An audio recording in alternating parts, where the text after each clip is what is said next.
This isn't chicken. It looks like it and tastes like it, but it's actually alligator meat. And I'm gonna cook it today for the first time. The only time I ever get to eat alligator is when I visit one of my favorite cities ever, New Orleans. It's pretty much my food mecca. Amazing food everywhere. One of my favorites is a sandwich called the po' boy. Now I've had shrimp, oyster, soft shell crab, and my favorite of them all is the alligator po' boy.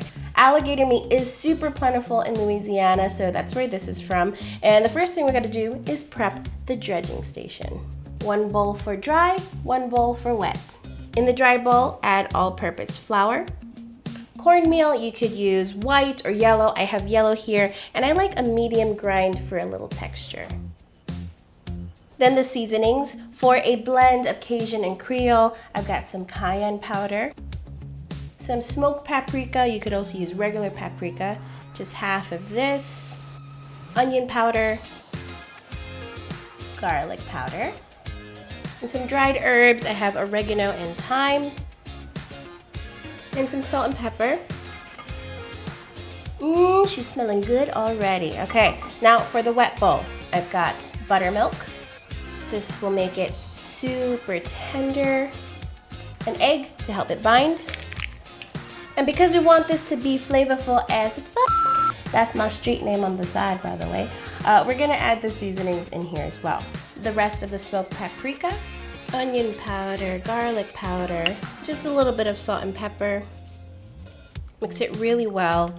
Now this is a dredge that I'd use for shrimp or oyster po' boy, so I'd figured this would be great for alligator.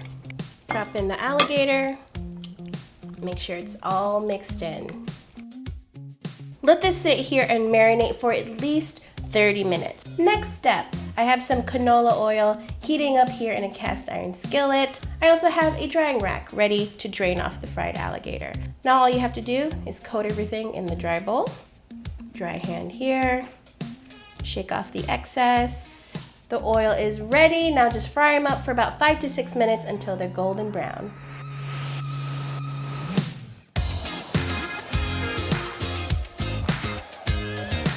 Look at how beautiful and golden brown these are. I don't have the French bread they use in New Orleans, but this will do. So I just lightly toasted it so it's a little warm. Just cut it in half. Not all the way through. Just pry it open. Just shred some iceberg lettuce. Slice up some bright red tomato. I like straight up mayo. So just smear this across both sides of the bread. Nice bed of shredded lettuce. Layer on the alligator right on top. Now for the hot sauce, I'm using sriracha, not Louisiana hot sauce or Tabasco. Don't hate me, I'm Asian. On this side, some tomato, and fold it up. And there you have it, alligator po' boy. Oh, don't this look good? So I'm gonna slice this in half first. Oh yeah, hear that crunch? I really hope you give this a try. I'll see you next time. Oh no, see you later, alligator.